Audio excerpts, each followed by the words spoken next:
A sharp, haunting scroll about false light, wounded pride, and the dangerous seduction of looking powerful while losing your soul. Not every shining thing is sacred.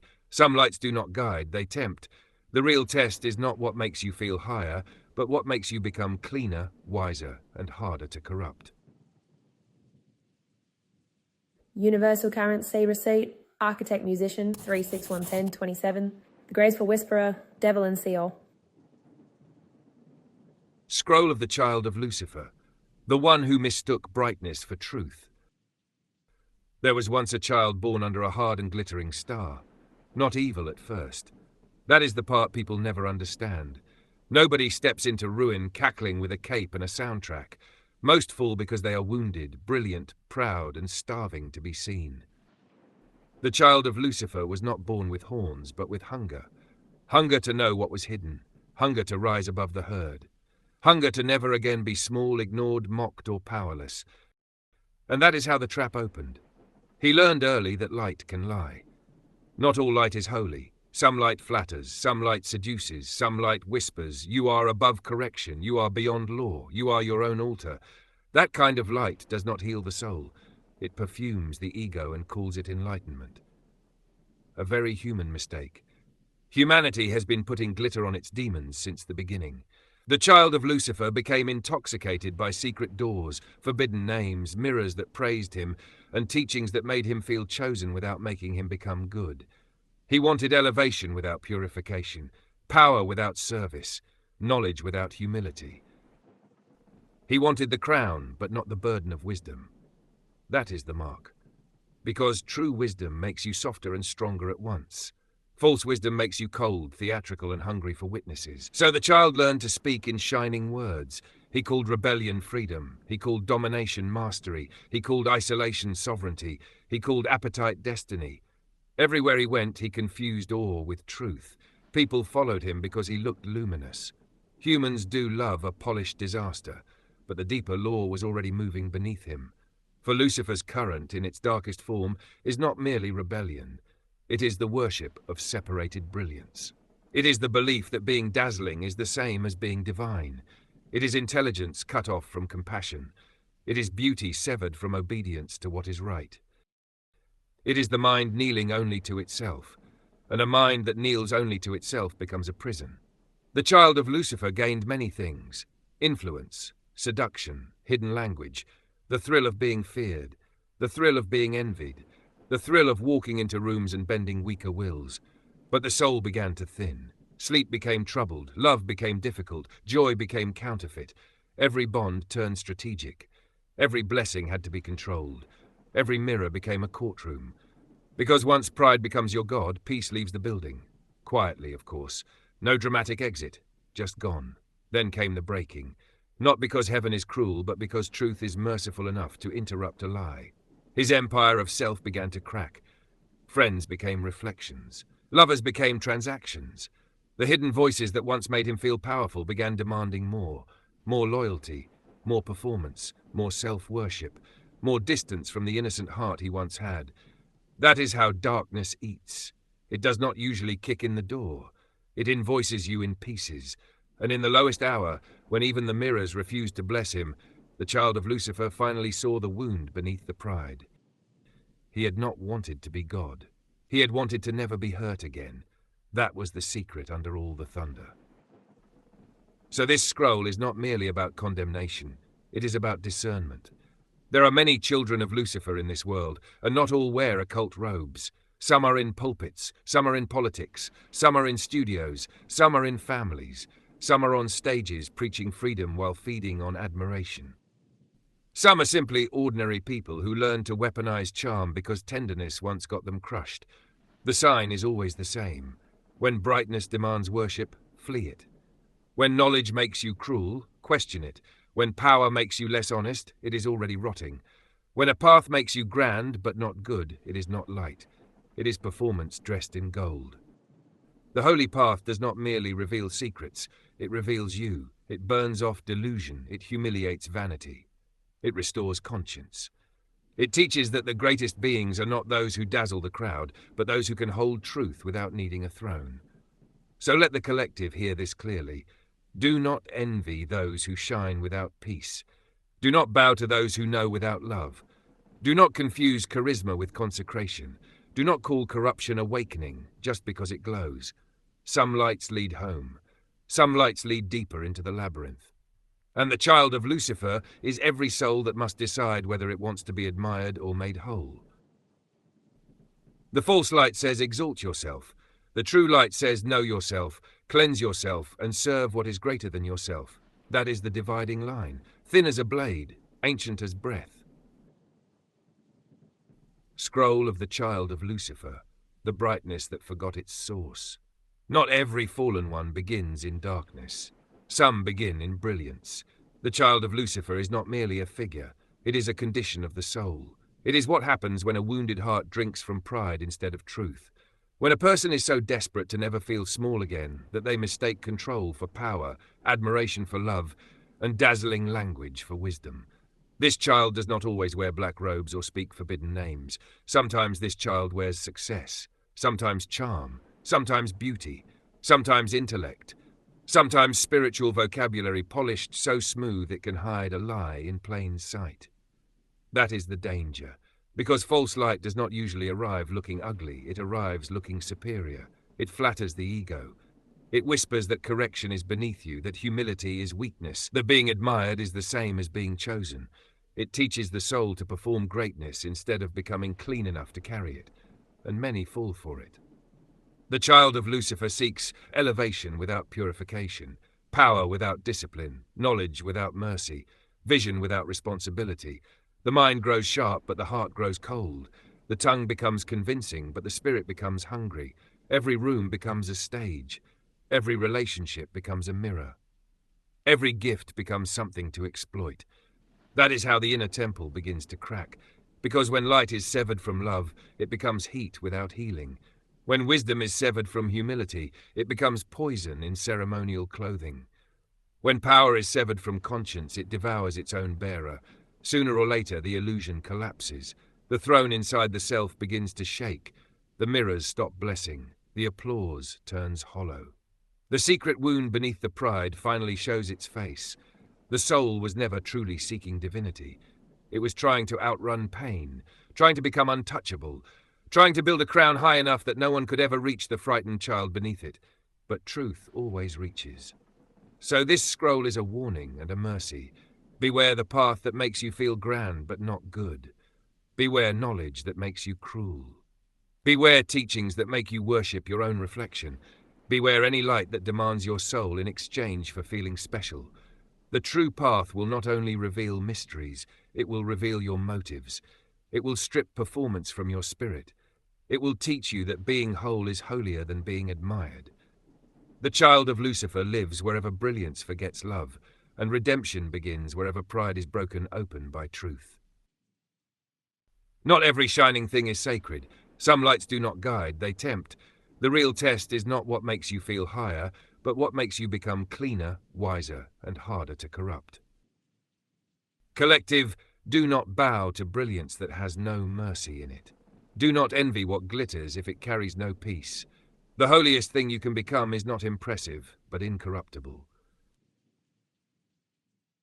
Channeled by your architect musician, 36110, 27 Palms of Eyes. The Golden Whisperer, C-Star, Devalan see all. Apply the news you can use, truth and accuracy. The real non-bedazzled jewels. You don't even have to say nothing, I already know. I know.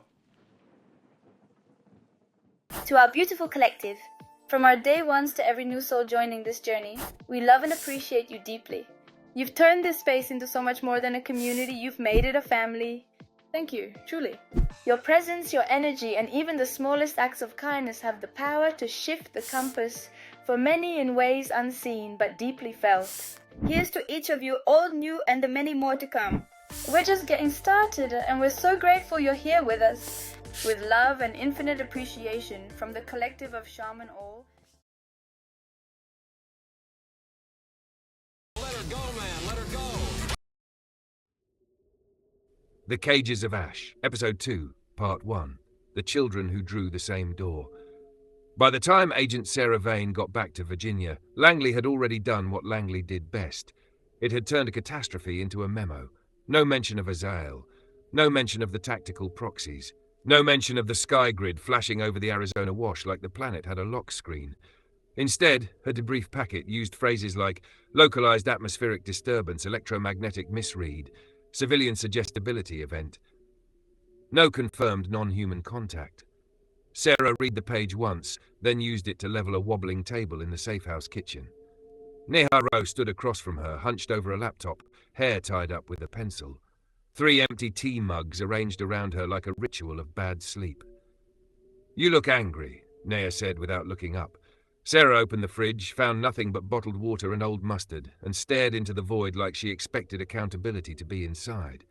"I'm not angry." Neha glanced at her. "You put a classified report under furniture." Sarah shut the fridge. "I'm efficiently disappointed." That got a tired smile out of Neha. The safe house was one of those suburban rentals intelligence agencies loved because it looked aggressively ordinary. Beige walls, beige carpet, beige curtains. If a house could apologize for existing, this one would have. Sarah hated it on sight. The mirrored entryway table was face down in a closet. Neha had learned not to ask. A burner phone vibrated on the counter. Sarah checked the screen and frowned. "No caller ID?" Neha stiffened. "Proxy team?" Sarah answered without speaking. A woman's voice came through, quiet, careful, and too controlled to be casual. "Agent Vane?" Sarah didn't confirm. "Depends who's asking." A pause. Then, "My name is Evelyn Marr. I'm a school counselor in Fairfax County. I found your name in a list I wasn't supposed to see." Sarah's eyes sharpened. "That sounds like the beginning of a very bad day, Ms. Marr." "It already is." The woman's voice cracked, just once, then steadied. "I think someone is taking children." Neha looked up sharply from the laptop. Sarah leaned against the counter. "That's a police call." "I made it." Evelyn's voice went flat. "Twice. They logged runaways, family instability, attention-seeking behavior, normal patterns." Sarah's face hardened. "And you disagree?" "I disagree because 6 children from 3 different schools drew the same symbol before they disappeared." Silence. Neha mouthed, "Same symbol?" Sarah's voice dropped by half a degree. "Describe it." Paper rustled on the other end. A rectangle inside an oval. A grid across the top. 3 small marks on one side like teeth? "I don't know what it is. It looks like a cage and a doorway had a child." Neha went pale. Sarah didn't move, but her pulse thudded once, hard. "Nursery marks." Azal's words came back like a match struck in the dark. "They are searching for one." Sarah pushed off the counter. "Where are you?" Another pause. Evelyn exhaled like she'd just stepped off a roof and was waiting to find out if there was ground. "Briar Glen Elementary, counselling office. I stayed late. I didn't know who else to call." Sarah looked at Neha. "Get your bag." Neha was already moving. Briar Glen Elementary sat in a neighborhood so neat it looked curated. Identical lawns, white fences, porch lights glowing warm, wind chimes, minivans, flags, joggers with expensive strollers, and no clue the air around them had started to hum.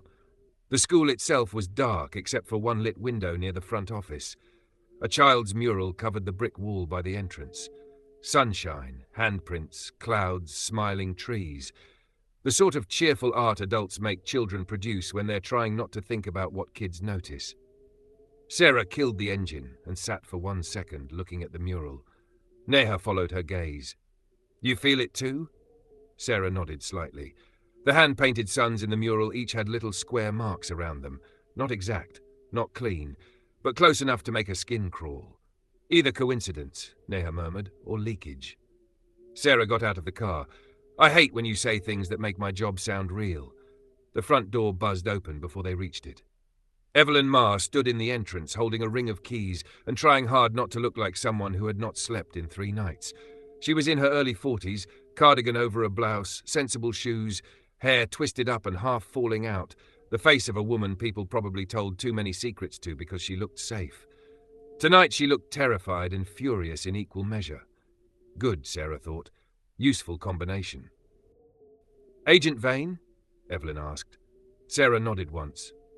"This is Dr. Neha Rao." Evelyn glanced between them, trying and failing to hide her confusion. "You came fast." Sarah stepped inside. "You said kids and symbols. That moves the line." Evelyn locked the door behind them and led them through the dark hallway. The school smelled like dry erase markers, old paper, bleach, and childhood. Lockers lined the walls. Bulletin boards displayed student art and behavior charts and carefully laminated messages about kindness. One board near the library had a banner reading, "Safe hands, safe hearts, safe school."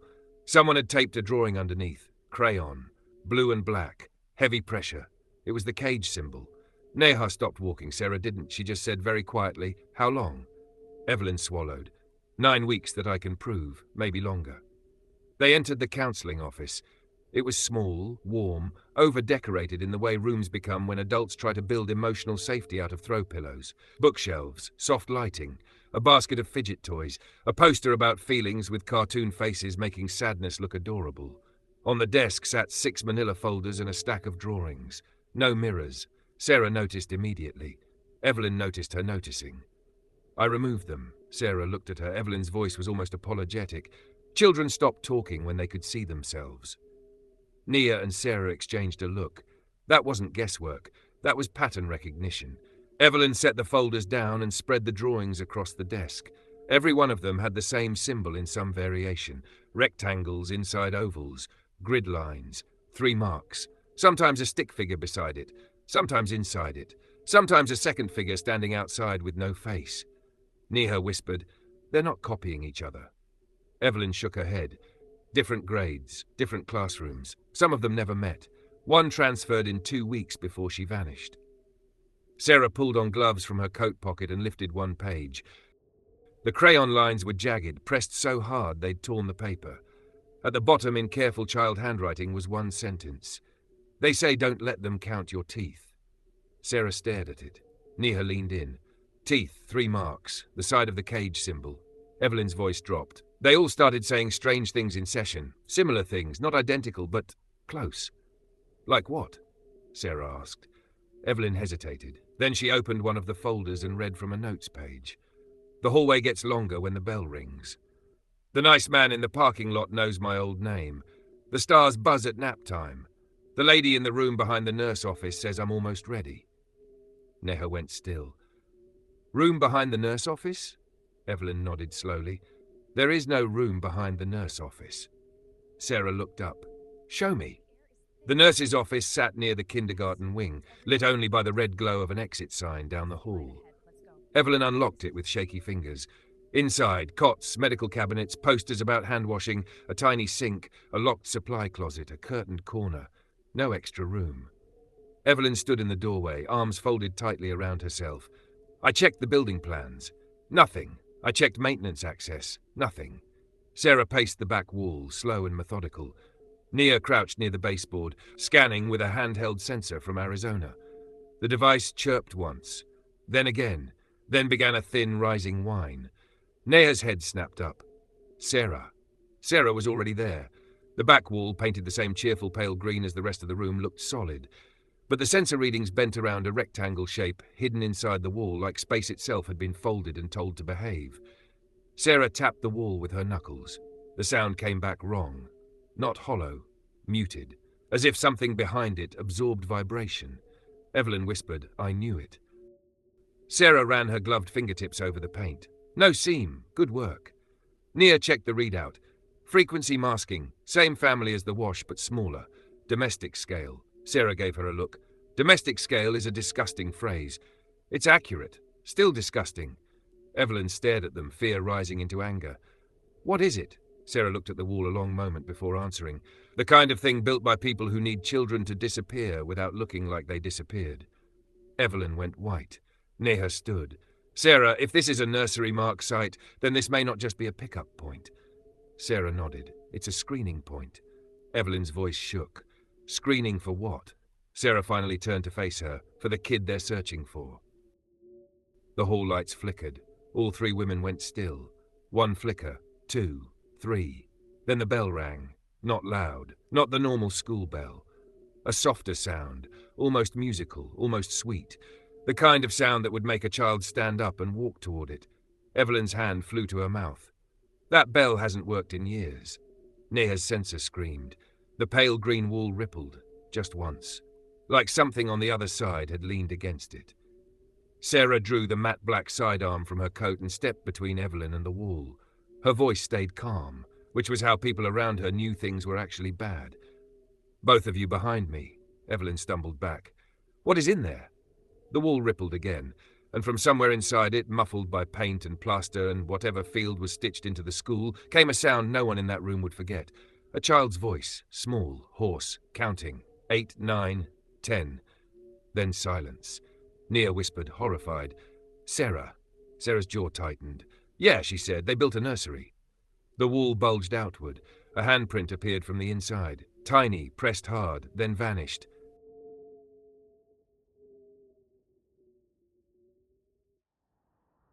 For 3 seconds, nobody moved. The nurse's office held its breath around them. Exit sign glow. Sensor scream. The smell of disinfectant and old plastic. The tiny handprint faded back into the pale green wall like the building itself was trying to lie. Then Sarah moved. Neha, she said, weapon up, kill the noise and give me a hard read. Neha adjusted the handheld sensor. The scream dropped into a rapid pulse. Field is active, she said. Layered masking. Something is folded into the wall, not a projection. Evelyn stared, shaking. There's a child in there. Sarah didn't look at her. There was a child at the surface. Don't assume the room plays fair. Evelyn rounded on her.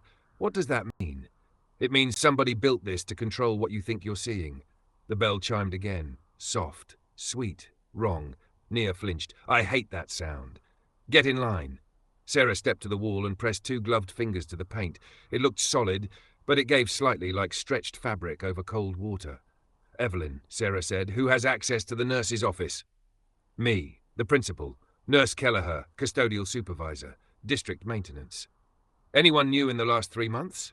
Yes, HVAC contractors after spring break. Sarah made a face. Of course. The wall rippled again. A shape moved behind it, too low to be adult height. Evelyn stepped forward. Sarah blocked her with one arm. No. There's a kid in there! There may be. There may also be a lure keyed to adult panic. Evelyn looked horrified. You say that like it's normal. Sarah glanced at her. I say it like I need you alive for the statement. Nia crouched, angling the scanner toward the wall. Sarah, there's a seam now. A faint rectangle had appeared in the paint, visible only in the way the shadows settled around it. Sarah holstered the weapon and opened the compact case on her belt. Copper tabs, 2 probes, filament wire, a crystal cartridge she clearly hated using indoors. Evelyn stared.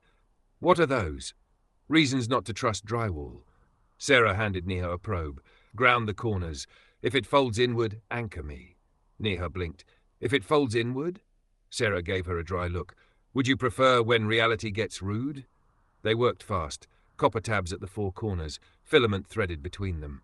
Nia synced the scanner and a dim lattice spread across the wall. Symbols shimmered in the paint, then recoiled. Evelyn whispered, That's the same pattern.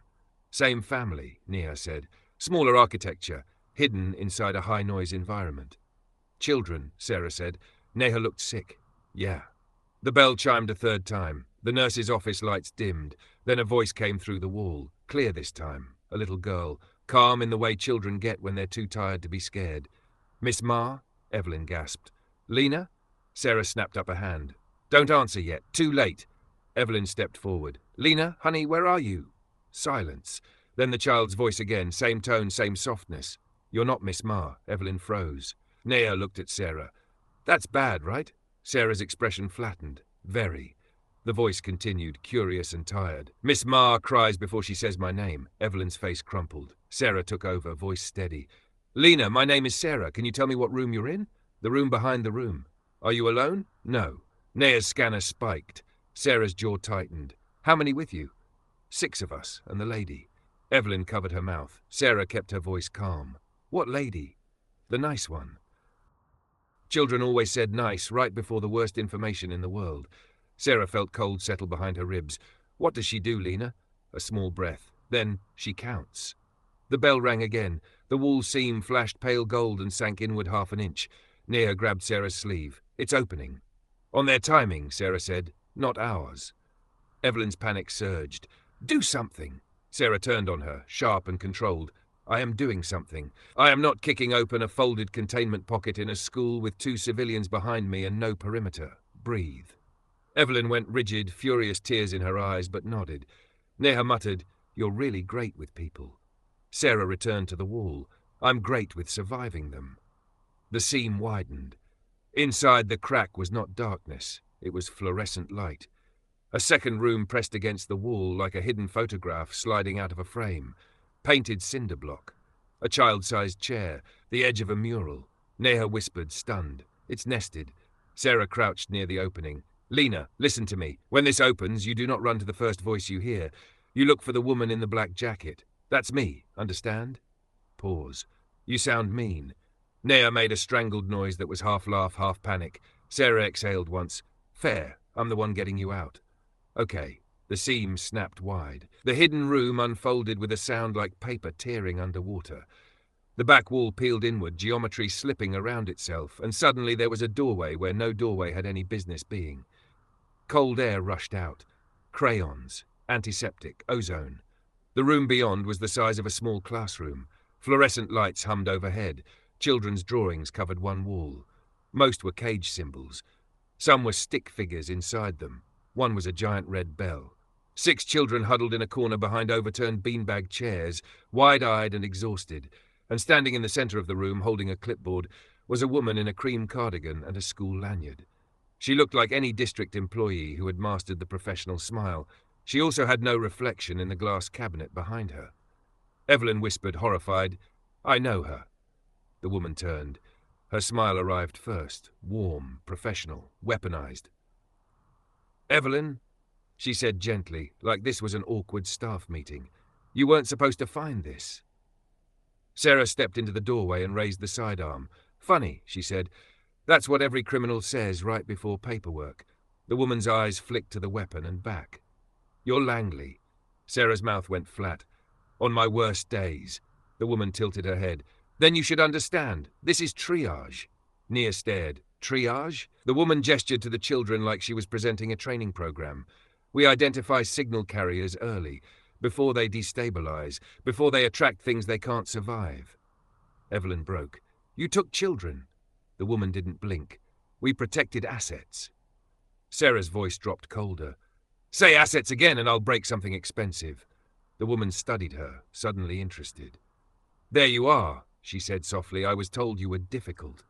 Sarah took one step in. Who told you? The woman smiled wider. People who built your nursery marks. Nea whispered, Sarah. Sarah didn't blink. Name? Maris Hale, the woman said. Regional screening coordinator. Evelyn made a choking sound. Regional. Maris looked mildly annoyed. Yes, Evelyn, regional. Do you think this was one school? The children began crying again in the corner. Sarah's voice sharpened. How many sites? Maris's smile thinned. You're asking the wrong question. Sarah leveled the weapon at her chest. Try me. Maris tapped the clipboard once. The right question is, which child are they looking for this week? Every light in the room flickered. The fluorescent hum deepened into a bass throb Sarah recognized from Arizona. Correction signal. Neha checked the scanner and went white. Sarah, the field just locked. Something external is tuning the room. For the first time, Maris looked uneasy. Sarah clocked it immediately. Who's they, Maris? Maris looked past Sarah toward the hallway. At the school. At something arriving. When she answered, her voice was the first honest thing she'd used all night. Not Langley. The bell rang again. All 6 children screamed and covered their ears. The drawings on the wall began to move. Crayon lines crawled across the paper, redrawing into the same shape over and over. Rectangle, ovoid, 3 marks, a cage. One page tore itself free and slapped onto the floor at Sarah's feet. Thick blue crayon. Child handwriting. Founder Neha whispered, Sarah. Sarah didn't look down, didn't need to. Somewhere in the school hallway beyond the nurse's office, a woman's voice began humming a lullaby. Soft, sweet, coming closer. Maris Hale backed away for the first time, and Sarah understood with a fresh wave of fury that Maris was not the top of this, not even close. Sarah tightened her grip on the weapon. To Evelyn, without looking away from the doorway, she said, Get the kids out, now. Evelyn froze. Sarah, move. Nia grabbed Evelyn and rushed to the children. Sarah stood in the doorway between the hidden room and the nurse's office as the lullaby drifted nearer, each note landing like a fingerprint on the inside of her skull. Maris whispered, shaken, If she sees you, she'll know. Sarah glanced her dead calm. Yeah, she said. I'm counting on it.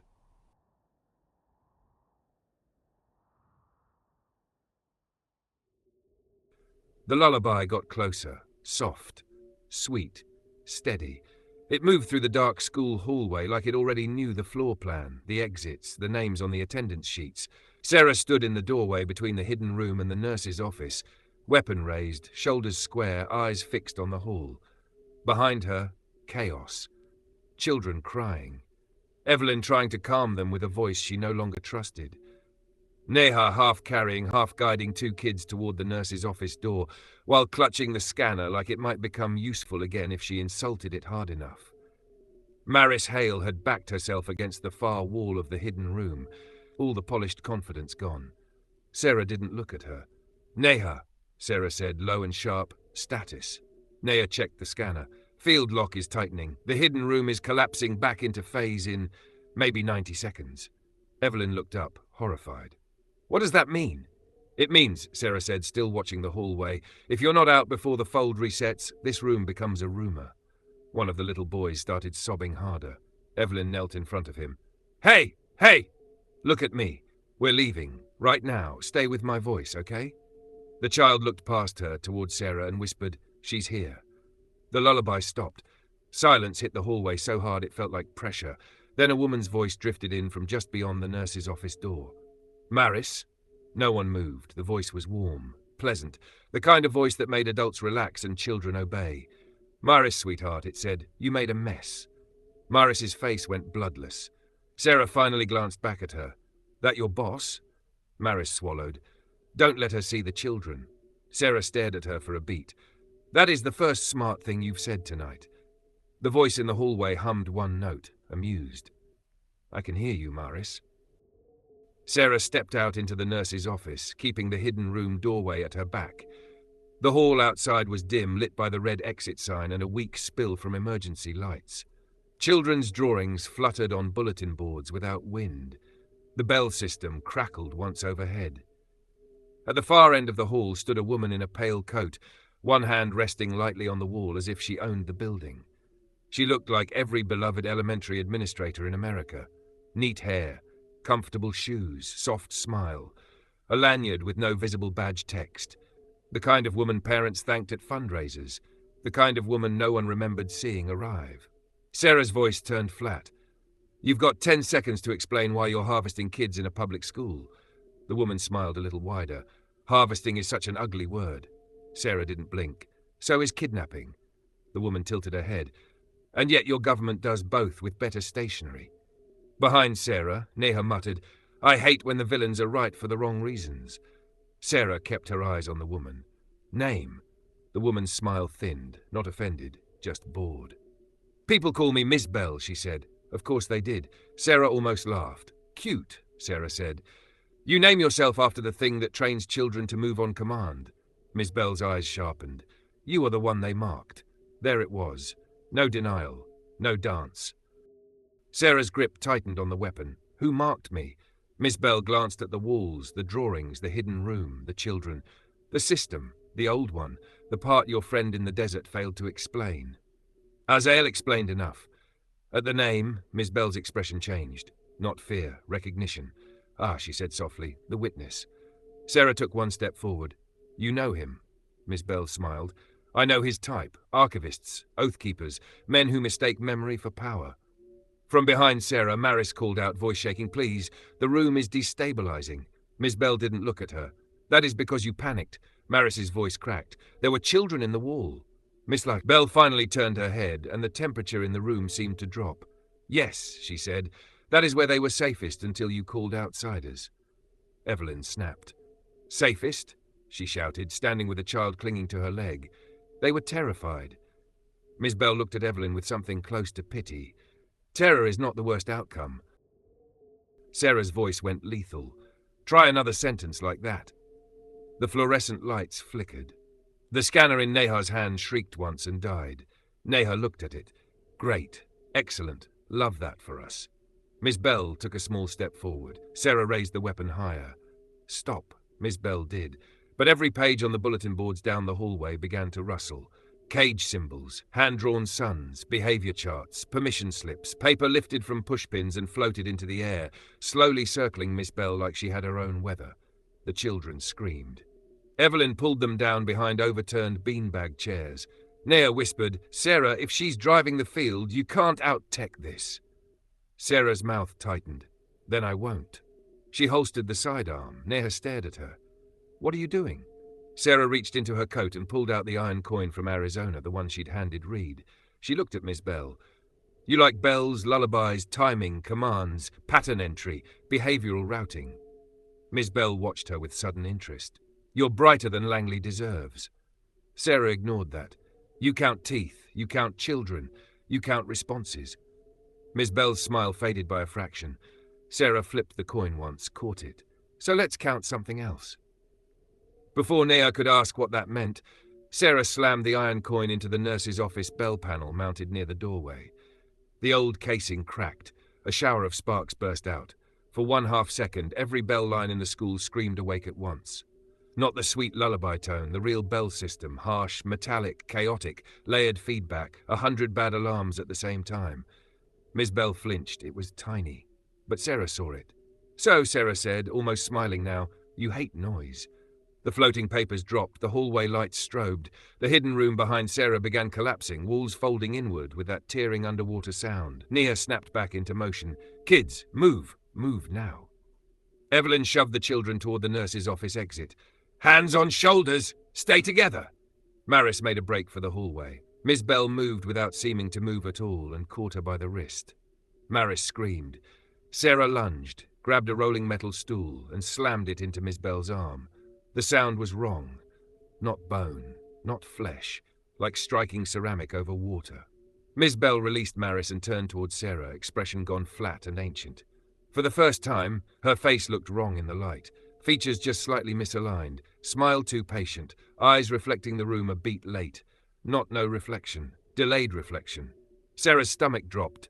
"Neha," she barked, "she's not like the others." "Meaning what?" "Meaning I don't know yet, and I hate it." The school bell feedback shrieked louder. Miss Bell looked toward the ceiling, irritated now, the mask slipping.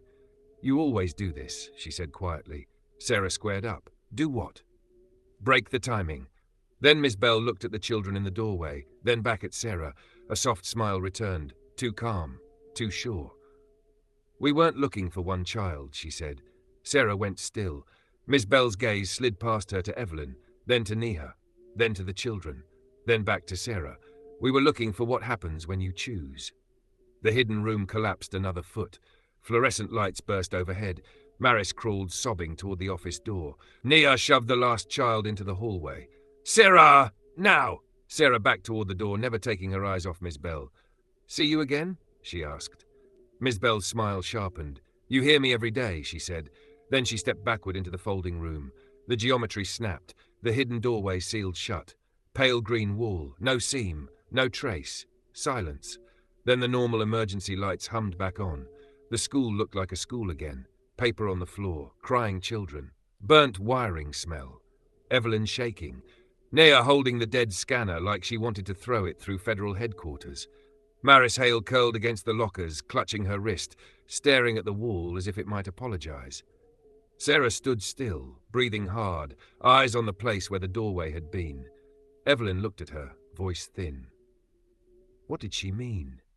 Sarah didn't answer right away. She bent and picked up one sheet of paper that had drifted down near her shoe.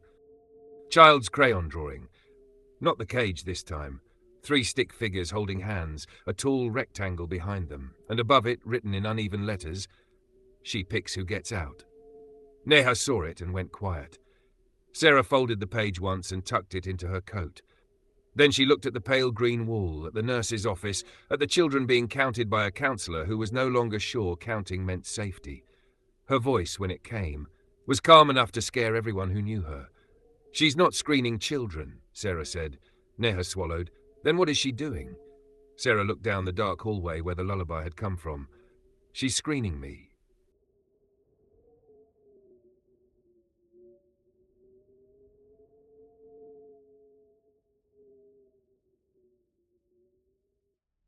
Stay close. We're almost through.